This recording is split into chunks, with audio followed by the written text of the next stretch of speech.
Hello everyone, how are you going? Welcome back to a new one from Historica Canada, the same people that produce all the Heritage Minutes, and so even though this is a longer form one, we have Needle in a Scrapyard, Canada and Demining. It's the mine that decides to detonate because of the action of the victim. It's completely indiscriminate because it doesn't tell the difference between a rhinoceros, a child, a soldier, a young woman. Landmines are so dumb, they never know the war is over. What you end up with is an eternal war. Wow. Landmines are explosive devices hidden just under the surface of the ground. They are detonated by pressure or tripwire and are meant to devastate troops and vehicles. But landmines hurt civilians long after conflicts end. Landmines often remain uncleared and undiscovered until they explode. Most often, the victims are children, women, and farmers trying to rebuild and reclaim the land. See, this is the often untold story and honestly unaccounted for price of war. Like they so beautifully said, they do not discriminate. They do not know when the war is over. They do not know when to stop. Unlike a plane flying overhead, they stop. Everything else stops. The people stop marching through the streets, but the mine just forever lurks there until, like they said, they blow up and just honestly take out the people that are just trying to reclaim the land that they were forced from in the first place. And look, I imagine that eventually they will get into the facts and figures of the entire thing, but just the devastation that only a few or even just one mine can wreak, like that is insane. That is obviously an anti-vehicle mine, but that just doesn't look as though it was a mine. That looks like it was an entire, I don't know, missile hit the car. I mean, perhaps that was actually an anti-tank mine, and so that's why it packs a bit more of a punch and the car would never stood a chance. But honestly, just the devastation and the absolute carnage of a human touching that instead. You don't want to imagine anything like that. When territories are mined or feared to be mined, people will not go there. You lose access to fields. It impacts on moving around and on being able to recuperate your villages and recuperate your lives. And they last a really, really long time. In the mid-1990s, Canada became a global leader in eliminating landmines. In 1997, 122 countries signed on to the Ottawa Treaty, also known as the Mine Ban Treaty. Wait, what? Why would you not then just call it the Mine Ban Treaty in the first place? Be direct with what these people are signing up for, because surely it's something to be proud of. You don't want to be hiding it in, oh, it's the Ottawa Treaty, oh, it's the Ottawa Charter, oh, there's all these different Ottawa things. It all gets mixed in, but when you have the Mine Ban Treaty and you have all of these countries just signing up for them, my goodness, that is a lot. I memean, there were definitely, wow, I'm surprised by a few of those choices, but also unsurprised by a few of those other choices. Either way, the fact that you had all of those countries just signing up for this treaty, it shows you how the world is just slowly progressing. I mean, of course, the entire shame with landmines is, like they said, they last for such a long time that there are still so many, I think it's millions and millions and millions of mines that have been laid out. And let's just say Sri Lanka, Cambodia, Vietnam, all of these places just have these kind of almost military exercises that go around trying to get rid of these things because there's so much land that is just derelict. Because like they said, no one would want to go back there. Why would you even attempt to start a life and start a family and all those things when you can have all of a sudden your entire life change because of one little device that can sit there for 100 years? The signatories committed to never use or develop anti-personnel mines again. They also committed to destroying their stockpiles within 4 years, clearing mined areas in their territories within 10 years, and supporting mine-affected countries through mine clearing and mine risk education. Lieutenant Colonel Normand Levert saw Canada's efforts firsthand as part of the United Nations Mine Action Team, serving in places as diverse as Kosovo, Georgia, Honduras, and the Baltic states.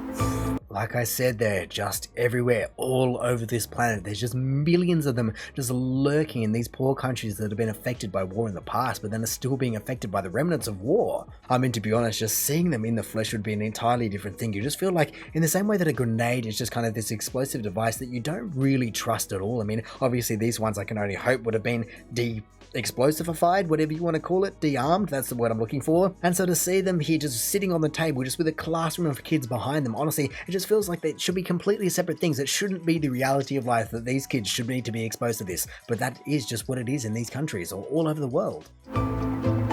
The number of people who were being affected by landmines in these regions of the world, in Africa, Cambodia, Southeast Asia, was quite large, and then the people were appalled by the whole thing and trying to push the idea that you would ban anti-personnel landmine. When Lloyd Axworthy was the Minister of Foreign Affairs, he picked up the flag and decided that it would be a cause that Canada would champion. Today, it is estimated that there are still tens of millions of landmines in about 60 countries.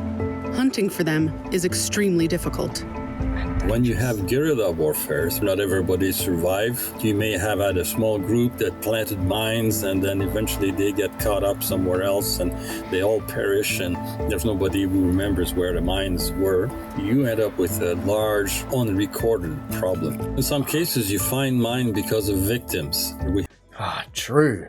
You're all of a sudden just alerted to the fact that there are mines present in this area because of the worst case situation. Like, that just...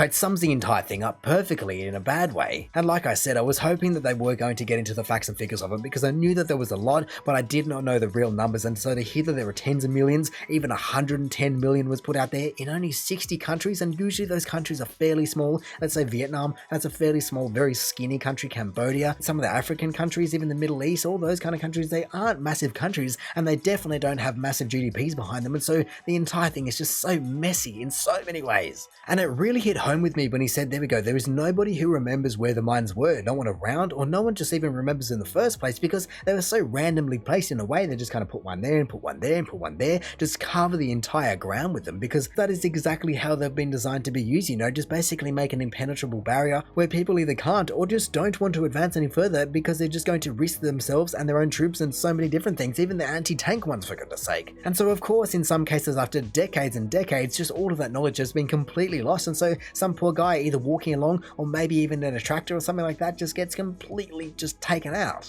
We had a few soldiers killed in Bosnia, and the problem in a place like Cambodia and many other places is once time starts to go by, nature comes back and the various traces that this was mine will disappear. The cleanup problem becomes worse because it's getting harder and harder to find the landmines. But the other problem we had in Cambodia is they have a lot of the soil is laterite. It's an iron-bearing soil. So no, people will tell you, you're looking for a needle in a haystack. That's not a big problem. I'm looking for a needle in a scrapyard. Wow, that is a completely different thing, and it finally covers the title, needle in a scrapyard. I hadn't even really clicked. It wasn't even like needle in a haystack. No, you have all of these iron filaments. That's what you're looking for, and then it turns out to just be the soil in the first place, and then you take another step, and then bam, there we go. That's a mine right there. It's like, what? It's an impossible task. I do not understand how you can possibly deem to even think that you're going to be able to clear 110, but you have to start somewhere because, well, it can't go on forever, surely. In order to be able to do safe mine removal, you need your eyes to be really, really big. If you're doing mine searching, it's mind-numbing. And with a metal detector, you'd feel with your fingers, or sometimes what we use is interesting, low-tech does it. You take a coat hanger and you wrap it around your fingers loose and let it dangle underneath your finger. And you pass that through the grass, nice and gentle. What? And if it hits the trip wire, you'll feel a little tingle. At that point, you found a mine or a suspected mine. You got probably 3/4 of the battle done. Now you have procedures to be able to deal with the mines, called the cat and mouse game. The typical scenario would have been that you have one picket with a landmine on it, you have the wire going across whatever path, and then it's attached on the other side to another picket or attached to a tree. You follow the wire to the mine, and when you go to the mine, what you would normally do is you have the safety pin, so you can insert the safety pin and block the mechanism. Interesting. That changes it, because I have always wondered, how do you, I don't know, even touch the mine in the first place to be able to de-arm it? Because, well, I always thought that if you touch it, that's it. I mean, that is in relation to the pressure pad ones. I had no idea that the tripwire ones were even a thing, and I guess I did or have always been told or shown that the pressure pad ones, they can be depressed, but it's when you take your foot off or whatever off, that's when they explode. I really don't know. Either way, the fact that one of the best methods still to this day is just to put a piece of wire on your fingers, swing it through the forest like it's nothing, and then just follow the tripwire back to the actual mine. Like you said, you've done 3/4 of the work once you find the thing. That is pretty insane to think about. Lieutenant Colonel Lever's team oversaw the process of stockpiles destruction as Canadian representatives. Wow. And stockpile destruction has risks of its own. Yeah. You dig a pit, then you get all your stock of anti-personnel mines, I call it lasagna, You put the first layer of the landmines without the detonators in them, and then you put a layer of prill. Then you put another layer of landmines, and again more prill. And the idea is to have the detonation go downward. So if any of those mines fail to detonate, we know where they are. They're in the hole. Because if you were to blow them up by putting the charge underneath them, you'd throw the garbage all over the place, and then you'd be back to the complicated problem. Oh, God, I can't even imagine. Surely something like that has gone wrong, and then, I don't even want to think about it, to be honest. Just the fact that you basically just launched mines into the stratosphere that then came back to Earth and just scattered themselves everywhere. I mean, it's a little bit confusing because I'm fairly sure he did say that they didn't have the detonators in them, and so I don't know how that works. Like, are they real mines or are they fake mines in terms of will they explode or not? I can only assume they would. That's the entire reason you're getting rid of them in the first place, but then why can't you just disassemble them instead of just blowing them up? To be honest, looking at that though, the main thing that has caught me off guard there is just the size of them. I always expected, or in all the other photos, even the school photo, they were huge. They're like 300 to 400 mil by 200 mil high. They look like, I don't know, like teacups basically, which just completely changes the entire game and really gives meaning to Needle in a Scrapyard, because you go from looking from a dinner plate down to a pancake. Like, that is just a massive difference in terms of what you can actually look for and where it can hide between rocks, under rocks, within grass and trees and leaves and all these things. That's impossible if they're that small. Mine clearing is a slow job. Despite the best efforts of teams like Le Vert's, many areas still await clearance. So, education is a key part of protecting civilians against landmines and unexploded ordnance. The saying goes that mine awareness saves more lives than demining. I will say that it will save more lives more quickly. What was happening is a lot of people get hurt because they don't know better.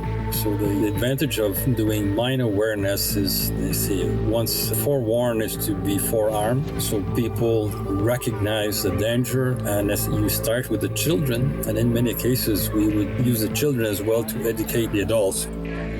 Being with the mine action team was very satisfying. You can be in the front line of doing something for the people, and you see the result very quickly.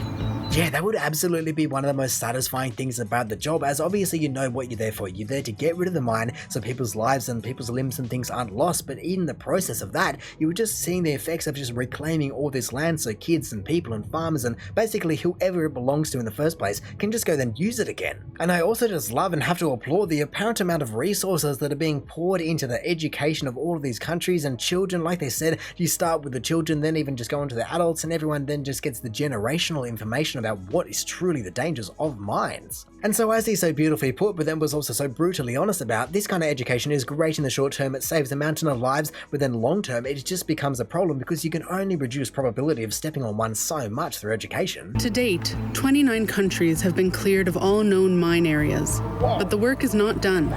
In 2020, there were over 7,000 landmine casualties. In Bosnia and Herzegovina alone, there are an estimated 180,000 unexploded mines and ordnance scattered throughout the country. These deadly statistics are a reminder of the longevity of damage these indiscriminate weapons leave behind. Wow. Well, I have to give a pause to just making this video and just producing this kind of content in the first place, because this kind of education, whether it be in the Western world or in the Eastern world or anywhere in the world, is just always incredible. But the fact of the matter is that we are still just so far from truly eliminating this problem. Like they said, 7,000 fatalities or injuries last year. The fact that there is still 110 million, or at least tens of millions still out there, it just seems like an insurmountable task. And so I absolutely applaud their ability to clear 25 countries of all known mines. That is an unbelievable effort. And so my heart and soul goes out to absolutely everyone that has ever been involved in this entire worldwide demining process, because it is a seriously necessary task that has some serious ramifications if things go south. But anyway, in saying that, I reckon I'm finally just going to call it there. So thank you for watching this video. If you did enjoy it, feel free to do the YouTube algorithmic things down below. Also, if this is the first video of mine that you are watching, then make sure to go check out any other ones I've done. Also, make sure to go check out the original video down in the description below. Or hey, maybe you even just want to consider subscribing so that you don't miss another one of these in the future. But all in all, have a good one and see ya.